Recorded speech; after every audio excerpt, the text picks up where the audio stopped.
चैतन्य महाप्रभु ये सारे के सारे जो है आपको जो श्री कृष्ण का दिव्य प्रेम है, कृष्ण प्राप्ति करम शाश्वत प्रेमानंद फलप्रदम श्रीमद् भागवतम शास्त्रम कलो कीरेन भाषितम। इस कलयुग में सुखदेव गोस्वामी के मुखारविंद से जो मीठा फल निकला है वो है भागवतम।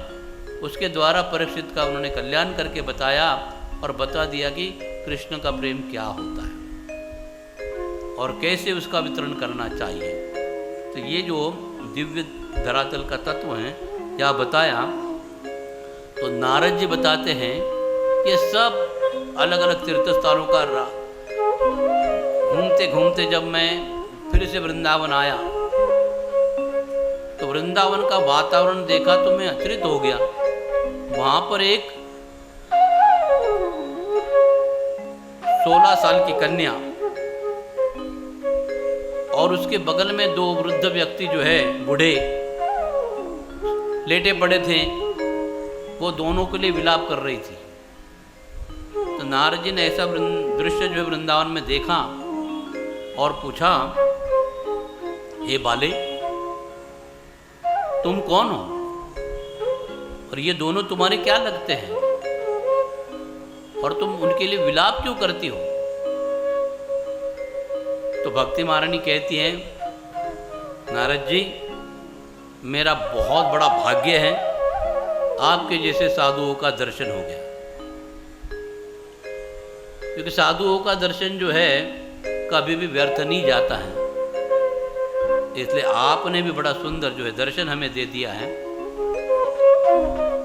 इसलिए मैं बड़ी कृतार्थ हूँ, लेकिन मेरी जो स्थिति है, मेरी ये जो अवस्था है, ये मेरे दोनों पुत्र हैं।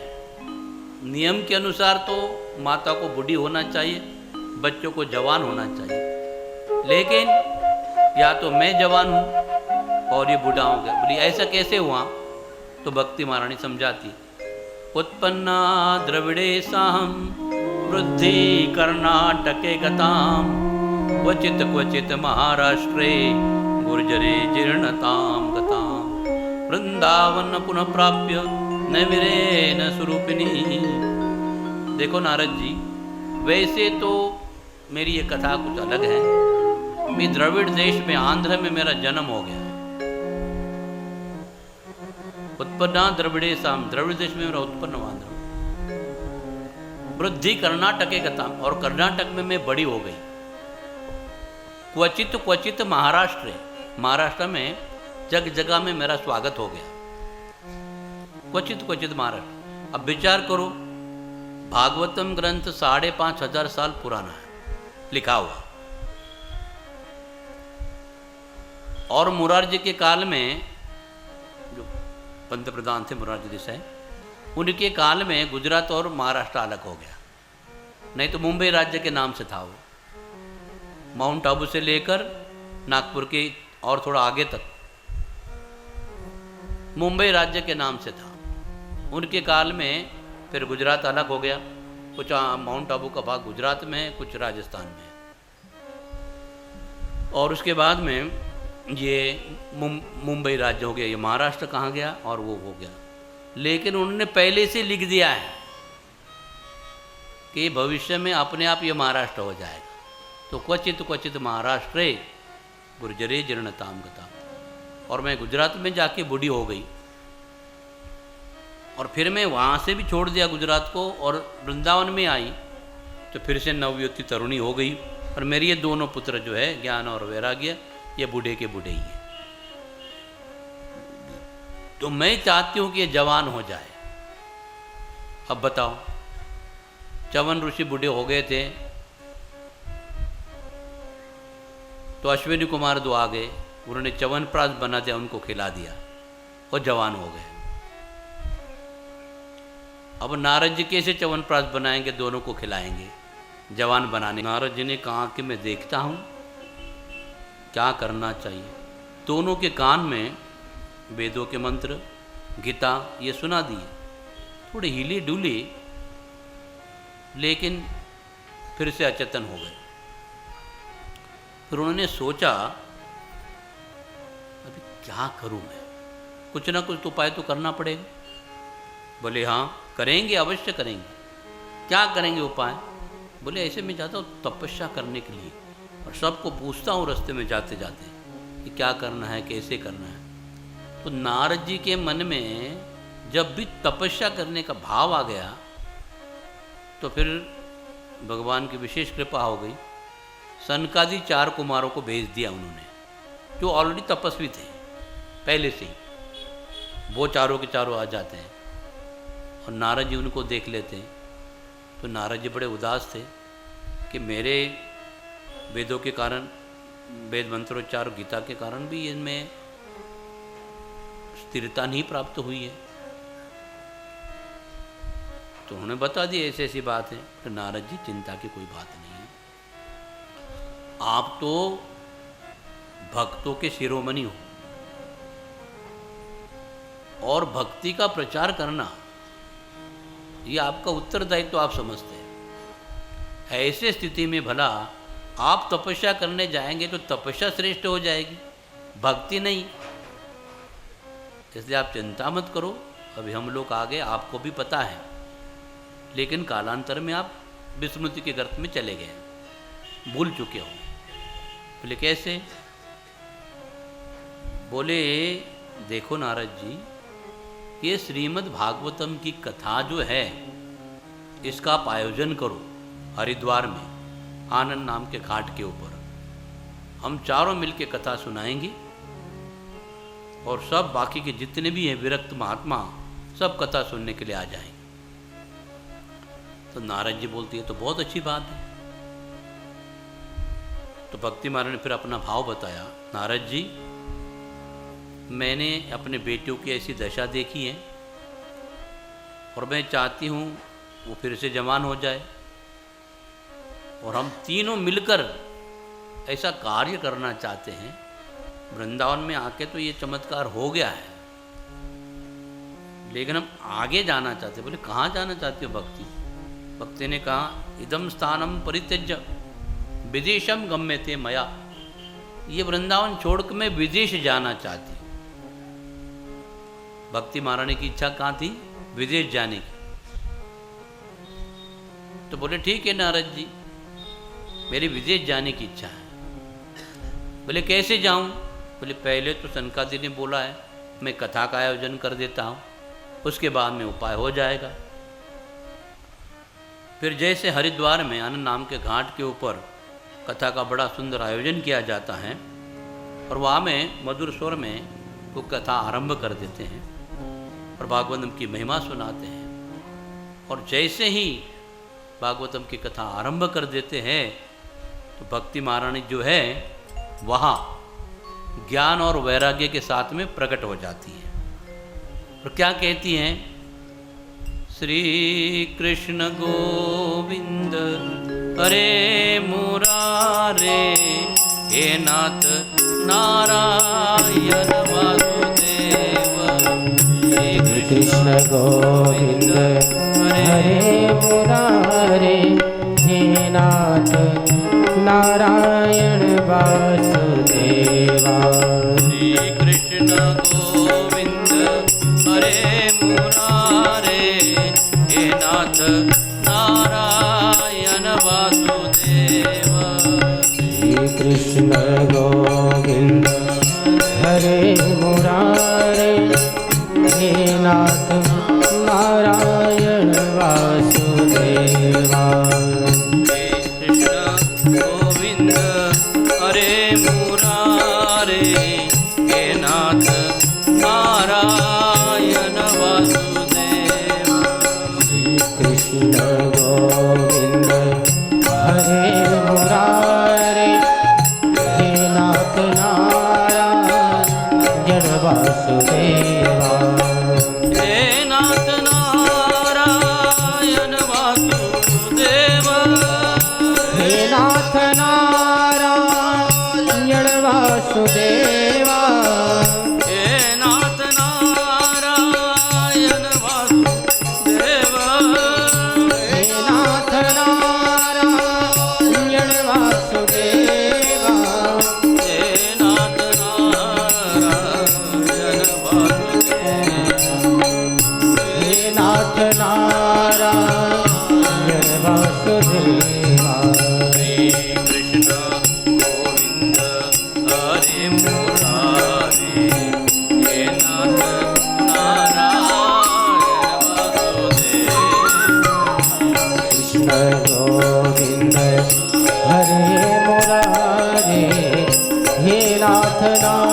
नारायण वासुदेवा हरे कृष्ण गोविंद हरे मुरारे हे नाथ नारायण वासुदेवा।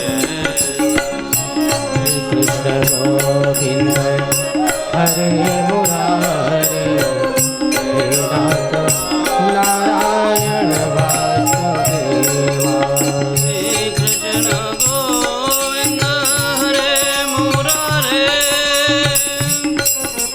हे नाथ नारायण वासुदेवा। श्री कृष्ण हरे मुरारे हे नाथ नारायण वासुदेवा हे नाथ नारायण वासुदेवा। हे नाथ नारायण वासुदेवा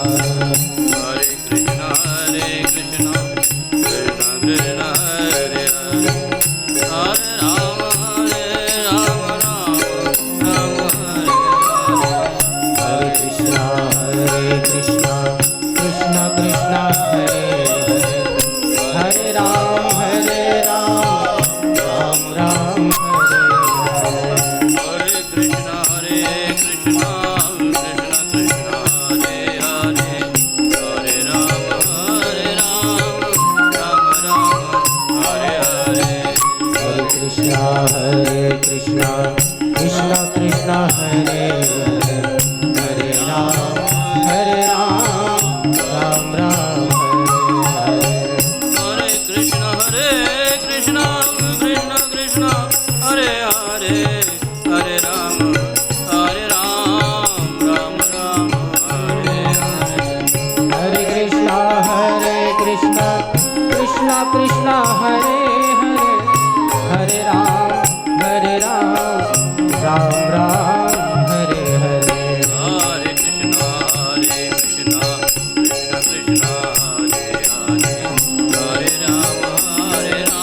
हरे कृष्ण कृष्ण कृष्ण कृष्ण हरे हरे हरे राम राम राम हरे हरे। हरे कृष्ण कृष्ण कृष्ण हरे हरे हरे राम राम राम हरे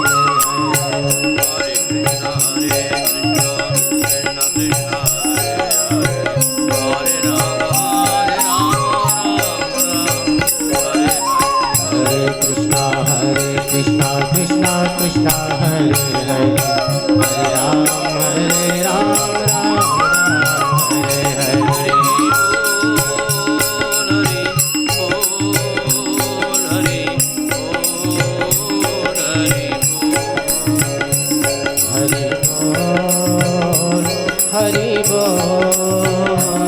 हरि बोल हरि बोल हरि बोल हरि बोल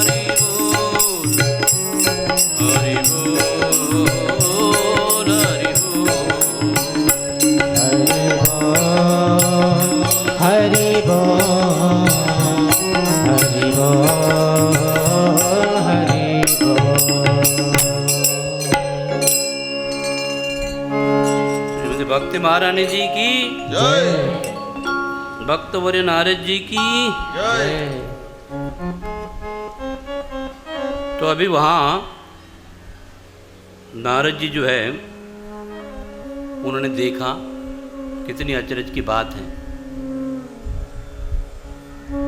तो वहाँ भक्ति महारानी अपने ज्ञान और वैराग्य के साथ में नाचती हुई आई, गाने लगे श्री कृष्ण गोविंद हरे मुरारे हे नाथ नारायण वासुदेव। तो जब ये बात पता चली सबको, तो सनकादि ने कहा, ए भक्ति महारानी, तुम इस कथा के अर्थ से निकली हो। तो भागवतम की कथा के द्वारा केवल भक्ति बढ़नी चाहिए, ज्ञान और वैराग्य तो पुत्र ही है, वो अपने आप समाहित हो जाएंगे। तो भक्ति महारानी ने कहा, सनकादि कुमारों, भागवतम की कथा के आर से आपने मुझे तो प्रकट ही कर दिया, लेकिन जोश भर दिया इन दोनों में। मेरे पुत्र भी जवान हो गए, वो भी नाचने लगे, कूदने लगे। फिर सनकादि ने कहा, ये ज्ञान और वैराग्य सुनो, माता को छोड़ के अलग मत होना, हमेशा माता के साथ में ही रहना, क्योंकि माता खाना पीना खिलाने में उस्ताद होती है, और बच्चा घर छोड़ के जाता है तो खाने की नौबत आती है। खाना तो मिलता है लेकिन माता के हाथ का खाना नहीं मिलता है, हॉस्टल का खाना पड़ता है, होटल का खाना पड़ता है, और उन लोगों का दिमाग भी खाना पड़ता है। तो इस तरह से जो है जब बता दी बात, बोले ठीक है। फिर अब बोले तीनों साथ में रहो अभी वृंदावन में, और भविष्य में कोई एक महात्मा वृंदावन में आकर रहेंगे, और जब वहाँ से वो विदेश जाएंगे प्रचार के लिए तो उनके साथ तुम चले जाना, क्योंकि भक्ति महारानी ने ज्ञान, हम लोग कहाँ रहे अब? बोले एक वैष्णव भक्तों के हृदय में जाके रहो। तो भक्ति महारानी एक वैष्णव भक्त के हृदय में जाके रही कि उसको विदेश जाना था। तो वृंदावन से कौन ऐसे साधु हैं जो विदेश में गए और विदेश में प्रचार किया, किसके साथ भक्ति चली गई? तो इसी भक्ति वेदांत स्वामी श्रील प्रभुपाद जी के हृदय में बैठकर ज्ञान वैराग्य और भक्ति आज विदेश में गई है। अब ऐसा एक भी देश बाकी नहीं है कि जहाँ लोग भक्ति नहीं करते हैं, भगवान का भक्त नहीं बनते हैं। विचार करो, जहाँ में भक्ति का नामो निशान नहीं है, भक्ति वहाँ चली गई है। क्यों? कि राधा रानी चाहती हैं कि संसार का कोई भी व्यक्ति भक्ति का पात्र बने। तो राधा रानी ने प्रभुपाद जी को, इसी स्वामी प्रभुपाद जी को भेजकर सबको प्रेम का पात्र बना दिया, भक्ति का पात्र बना। मनुष्य मात्र भक्ति का पात्र। फिर वो कैसे भी हो, शुद्ध हो अशुद्ध हो, बेढंगा हो बुरा हो, कैसा भी हो, भक्ति सबको सुंदर बना देती है। तो इसलिए भक्ति महारानी ने कहा, नारद जी आपका थोड़े समय का संग मेरी समस्या का समाधान बना, और आपने मुझे आश्वस्त किया और वैष्णव भक्ति के हृदय में जाकर बैठने के लिए कहा। देखो ये 5,500 साल पहले की कथा है और उसका परिणाम आज आने लगा। अब देख रहे हैं, क्योंकि कलयुग में ज्ञान मार्ग का आचरण करना कठिन है, धर्म का भी आचरण करना कठिन है, क्योंकि ये कलयुग ही अधर्म का युग है। तो अधर्म करने वाले अधर्म करेंगे ही, लेकिन धर्म करने वाले व्यक्ति भी जाने अनजाने अधर्म कर बैठते हैं। तो फिर इनमें से मुक्त होने के लिए वेदों में कोई उपाय नहीं है। पापी व्यक्ति को नरक में डालना ये कर्म मार्ग में है, और पुण्यवान व्यक्ति को स्वर्ग में भेजना ये वेद मार्ग में है। लेकिन तारना कैसे, ये विधि नहीं है। भगवान की भक्ति जो है, जिसमें भगवान का नाम लिया जाता है, और भगवान का नाम इतना पवित्र है और वैष्णव इतने पवित्र होते हैं, वो दोनों में वो सामर्थ्य होता है। जैसे रघुपति राघव राजा राम पतित पावन, तो पतित व्यक्ति को पावन करने के लिए राम नाम है, कृष्ण नाम है, राधा नाम है। सुनने से व्यक्ति पवित्र हो जाएगा। और वैष्णव तो उनके लिए श्लोक वांछ कल्पतरुभ्यश्च कृपा सिंधु भयवच पतितानां पावनेभ्यो वैष्णवभ्यो नमः। हम वैष्णव को इसके लिए नमस्कार करते हैं, वो कल्पवृक्ष के समान है, उनके पास में भी जाके कुछ मांगा तो वो दे देंगे। वांछ कल्पतरुभ्यश्च, आपकी जो भी इच्छा होगी वो पूरी कर देंगे। वांछ कल्पतरुभ्यश्च कृपा सिंधु, कृपालु होते, बड़े दयालु होते। पतितानां पावनेभ्यो, वो पतित जीवों को पावन कर देते हैं। जैसे प्रभुपाद जी अमेरिका में, यूरोप में, सब जगह में प्रचार के लिए गए और सभी लोग शराब पीते थे, व्यभिचार करते थे और पाप करते थे, किसी की भी हत्या कर देते थे और सभी प्रकार से नशा में व्यस्त थे। कोई भी अच्छा काम उनसे होता ही नहीं था। इसलिए प्रभुपाद जी ने जाके उनके जो दोष थे, जो उनका पाप था, वो सारा के सारा ले लिया। वैष्णव का काम है, पतित को अगर पावन करना है तो उसके अंदर जो पाप है वो गुरुजी ले लेते, वैष्णव ले लेते। इसलिए भक्ति महारानी को कहा कि तुम वैष्णव भक्तों के हृदय में जाकर निवास करो और जब वहाँ जाएंगे उनको पवित्र कर देंगे। तो वैष्णव जहाँ भी जाता है सबको पवित्र कर देता है, क्योंकि सबके पास लेने का सामर्थ्य एक वैष्णव में है। बाकी कोई भी घर का कोई व्यक्ति, बाहर का कोई व्यक्ति, कोई डॉक्टर, कोई साइंटिस्ट, कोई राजा महाराजा, उसको बोलेंगे प्रजा का पाप ले लो तो कोई भी लेने को तैयार नहीं है। लेकिन साधु को बोलेंगे, बोले लेने की जरूरत नहीं पड़ती। जो भी व्यक्ति के साधु का दर्शन करेगा उसके सारे पाप साधु के पास में आ जाएं, वैसे ही पापों से मुक्त हो जाएं। ये वैष्णव धर्म की शक्ति है। वैष्णव का दर्शन करने से ही हमारे सारे पाप उसी वक्त नष्ट हो जाते। इसलिए भागवतम ग्रंथ में वो श्लोक आता है, नष्ट प्रायसु अभद्रेषु नित्यम भागवत सेवा। दो प्रकार के भागवत होते हैं, ये ग्रंथ भागवत है, एक व्यक्ति भागवत होते हैं।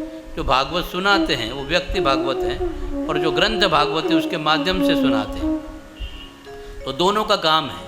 अभी अभी आरती हुई थी, भागवत भगवान की है आरती। आगे क्या है मुझे नहीं मालूम, आगे क्या है? पापियों को पाप से है तारती। तो पापियों को पाप से तारती हैं। ये भागवतम ग्रंथ की आरती है। और आप किसके लिए आए यहाँ पर? कि पाप सारे नष्ट हो जाए और कथा का आस्वादन मिले। इसलिए भागवतम की आरती भी आपको पापों से तारती है और व्यक्ति विशेष भी अगर भागवतम सुना देंगे तो अभी आपके पाप नष्ट हो जाएंगे। तो यहाँ ये पूरा वॉशिंग मशीन है, सब पाप पुण्य सब वॉश करके चले जाएंगे घर में फ्रेश, कोई टेंशन नहीं, दिमाग में किसी प्रकार का कोई दोष नहीं रहेगा। तो ये भागवतम का सामर्थ्य है। तो इसलिए भागवतम ग्रंथ में पहले से ये सारी चीज़ें हैं, हमें कोई उस पर कुछ डालने की ज़रूरत नहीं है। नारद जी बोले, भक्ति महारानी कितने भी लोग, कितने भी पापी रहेंगे वो सब चले जाएंगे। बोले कहाँ चले जाएंगे? निरभयम कृष्ण मंदिर। वो जो हैं जितने भी लोग रहेंगे निरअभयम कृष्ण मंदिरम। प्रभुपाद जी के एक नाम है अभय चरणारविंद। तो संसार में कृष्ण मंदिर में लोग चले जाएंगे, लेकिन अमेरिका में, यूरोप में कृष्ण मंदिर कौन बनाएगा? हर दुनिया में कृष्ण मंदिर कौन बनाएगा? तो प्रभुपाद जी ने कृष्ण मंदिर सब जगह में बनवा दिए हैं। इसलिए भागवत में आ गया है कि लोग कितने भी पापी रहेंगे निरअभयम कृष्ण मंदिर, जो अभय जी कृष्ण का मंदिर बनाएंगे उसमें लोग जाएंगे और भक्ति करेंगे और पापों को नष्ट कर देंगे। देखो भागवतम ग्रंथ है, पहले से ही सब कुछ लिखा है और हम आज उसको जान रहे हैं कैसे है।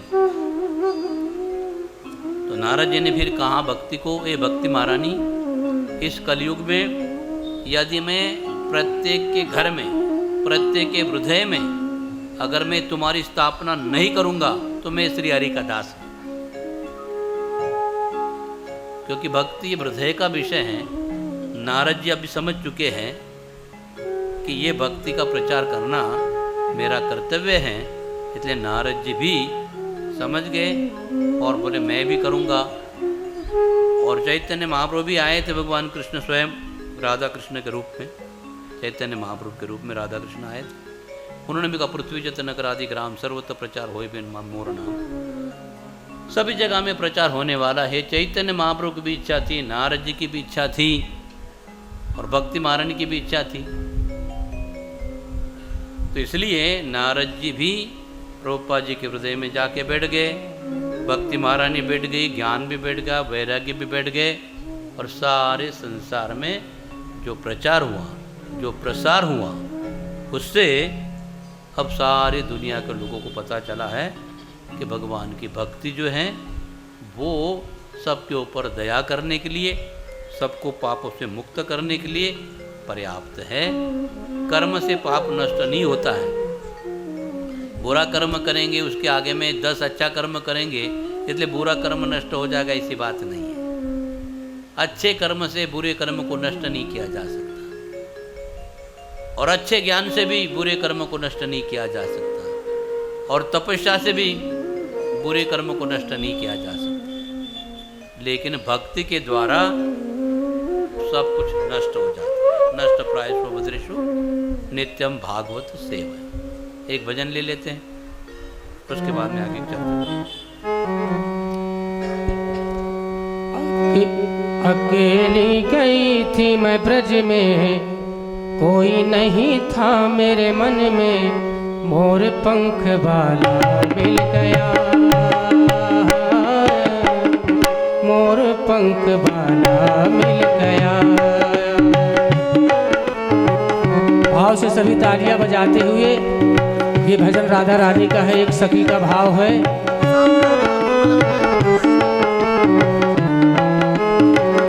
अकेली गई थी मैं ब्रज में, कोई नहीं था मेरे मन में, मोर पंख वाला मिल गया, ओ कारी कमरी वाला मिल गया, मोर पंख वाला मिल गया, हो काली कमरी वाला मिल गया। अकेली गई थी मैं ब्रज में, कोई नहीं था मेरे मन में, अकेली गई थी मैं ब्रज में, कोई नहीं था मेरे मन में, मोर पंख वाला मिल गया, हो काली कमली वाला मिल गया।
आस मेरे मन में गई थी मैं वृंदावन में, काली कमली वाला मिल गया, हो मोर पंख वाला मिल गया, हो मोर पंख वाला मिल गया।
देखी